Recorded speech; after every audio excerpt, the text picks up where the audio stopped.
크리스마스가 지나고 어느덧 올해도 막바지입니다. 그리고 1월이 되면 겨울의 최절정으로 날씨가 매우 춥고 눈이 많이 내리죠. 그렇다는 건 이제 제대로 겨울 스포츠인 스키를 즐겨야 할 때라는 겁니다. 그런데 외국인들은 한국의 그 흔한 스키장을 가보고 충격받곤 한다는데 이게 도대체 어떻게 된 일인지 지금부터 자세한 내용 살펴보도록 하겠습니다.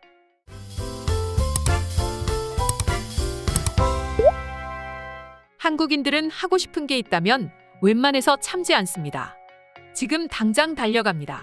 평일 퇴근 후 스키장을 가는 한국인들은 도대체 미친 사람들인 것 같아요. 한국인들은 잠을 자려는 생각이 조금도 없는 것 같아요. 일이 바빠서 잠을 못 잔다는 건 다 옛말인 것 같고 여가 생활을 즐기기 위해서 아예 잠을 포기해버린 것 같아요. 한국 스키장을 가본 외국인들이 흔하게 하는 말입니다. 한국인들은 본인의 여가 생활을 즐기기 위해서라면 비록 새벽 시간일지라도 심지어 다음날 출근을 해야 하더라도 본인의 신분을 망각한 채로 호련히 집을 나서곤 합니다. 스키 역시 마찬가지입니다. 한국은 봄, 여름, 가을, 겨울 사계절이 세계에서 가장 또렷한 나라이기 때문에 계절마다 즐길 수 있는 스포츠를 하나쯤은 배우려고 합니다. 그리고 이 겨울을 대표하는 스포츠의 최고는 단연 스키입니다. 스키 또는 스노우보드를 타기 위해서 금요일 밤 곤지암, 무주, 지산 등으로 떠납니다. 본인의 스키 장비 모두를 가지고 말이죠. 혹은 토요일 아침 날이 밝으면 곧바로 떠나는 경우가 많습니다. 그런데 이런 거라면 외국인들이 전혀 놀랄 일이 없죠. 날이 훤히 밝은 아침에 가는 건 그들 역시 마찬가지입니다. 그런데 전자처럼 밤에 스키장을 간다? 심지어 월, 화, 수, 목요일까지 평일 퇴근 후 모든 스키 장비를 챙겨 스키장으로 간다는 건 그들에게 있어 상상도 할 수 없는 일입니다. 해외의 경우 애초에 밤에 스키장이 개장하는 경우 자체가 없다시피 하기 때문인데요. 또한 외국인들이 놀라는 이유는 이런 스키장 야간 개장과 관련한 인프라가 너무나 잘 갖춰져 있는 한국이라는 겁니다. 이렇게 밤늦은 시간에 스키장으로 가는 분들이 한국에는 굉장히 많은데 이 모든 분들이 자차가 있기 때문에 그런 걸까요? 절대 아니죠. 스키장을 가보신 분들이라면 아시겠지만 굳이 자차가 아니더라도 스키장까지 빠르고 편하게 갈 수 있도록 셔틀버스를 운행하고 있습니다. 예를 들어 강촌엘리시안의 경우 지난 2019년부터 17개 노선에 99개 정거장이던 셔틀버스 정거장을 2020년부터 21개 노선 129개 정거장으로 증편하였습니다. 사전 예약만 한다면 누구든지 이용할 수가 있습니다. 또한 한국인들뿐만 아니라 외국인들을 위해서 서울 광화문 동화면세점 앞에서 매일 아침 7시 20분에 출발하는 무료 셔틀버스도 운영하고 있습니다. 심지어 이뿐만이 아닙니다. 이곳의 경우에는 지하철을 타고도 이동할 수 있다는 굉장히 큰 장점을 지닙니다. 그리고 이곳은 올빼미족을 위한 심야스키 시간을 늘리기도 했습니다. 아무래도 이곳은 20, 30대 스키어들이 오후 7시 이후에 몰리는 점을 감안해 주말 새벽 5시까지 연장 개장을 진행하고 있습니다. 물론 이곳뿐만이 아닙니다. 국내에 있는 대부분 스키장들이 현재 새벽 늦은 시간에도 운영을 하고 있죠. 게다가 수도권 지역에 몰려있는 것도 아니고 전국의 스키장이 분산되어 있기 때문에 지방에 계신 분들이라 할지라도 스키를 타고 싶으면 언제든지 한두 시간 이내로 스키장을 방문할 수 있습니다. 역시 셔틀버스가 운행되고 있기 때문에 접근성이 매우 뛰어납니다. 하지만 유럽이나 미국의 경우 스키 한 번을 타기 위해서는 10시간씩 이동해야 하는 경우도 많다고 합니다. 아무래도 미국의 경우에는 워낙 땅이 넓다 보니 그런 것도 있지만 스키장이 거의 북쪽 지역에 몰려있기 때문에 남쪽 지역에 사는 미국인들의 경우 살면서 한 번도 스키를 타보지 못하는 경우도 많다고 합니다. 아무래도 스키 한 번을 타기 위해서 10시간 이상 이동해야 한다면 저라도 잘 가지 않을 것 같네요. 또한 외국인들이 부러워하는 건 이뿐만이 아니었습니다. 스키장 내 각종 시설이 너무나 뛰어나다는 것이었습니다. 스키장을 가보시면 아시겠지만 숙박부터 음식까지 모든 걸 한 번에 즐길 수 있습니다. 한국 스키장의 경우 대부분이 리조트와 함께 운영되기 때문에 스키를 즐기고 난 후 따뜻하게 숙박을 즐기고 이곳에서 음식도 마음껏 먹을 수 있죠. 아무래도 한국은 숙박과 동시에 리조트까지 음식 배달이 가능해 여러 음식을 즐길 수 있습니다.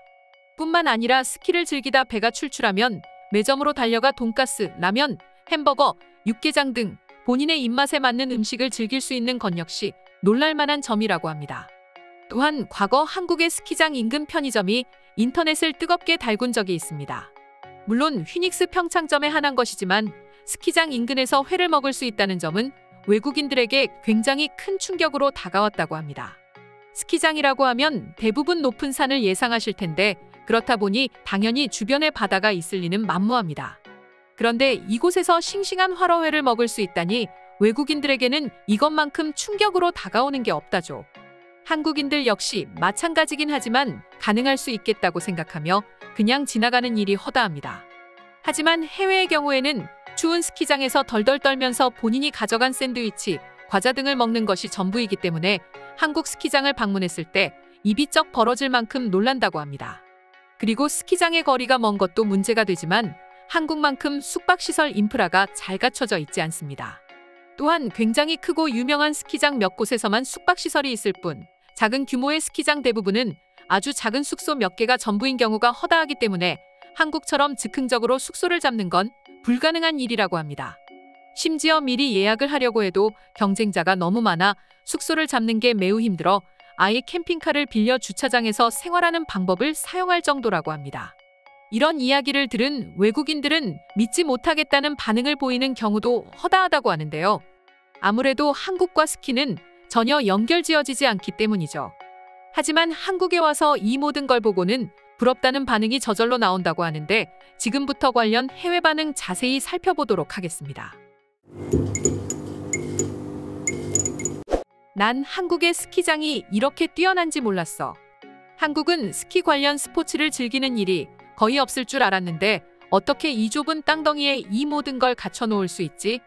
내가 제일 놀란 건 한국은 눈이 그렇게 많이 오는 나라가 아닌데 어떻게 겨울 스포츠가 발전할 수 있었던 걸까?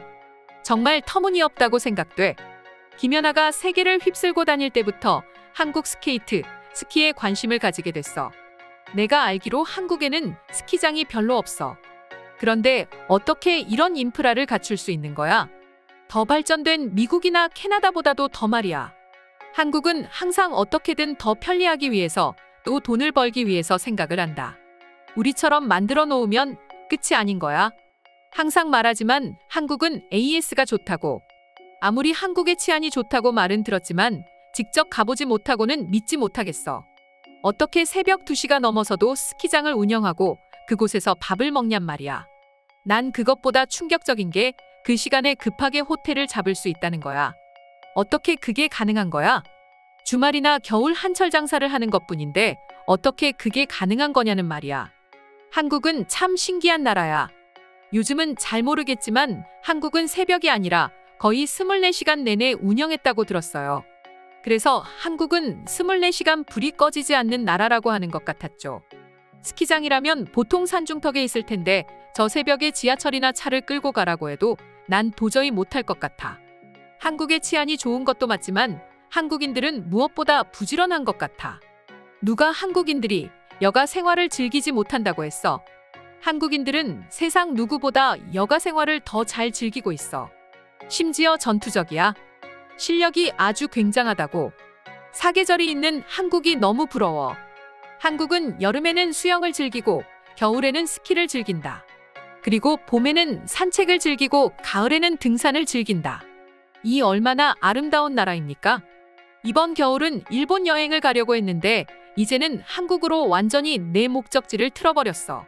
서울에 숙소를 잡고 당일치기로 스키를 다녀올 수 있다면 난 당연히 한국을 택할 거야. 내가 일본을 가려고 했던 목표가 일본의 스키장을 즐기기 위해서였거든. 오늘의 영상은 이것으로 마칠 텐데 영상이 유익하셨다면 구독과 좋아요, 알림 설정 한 번씩 부탁드리겠습니다. 다음 영상으로 찾아오겠습니다. 감사합니다.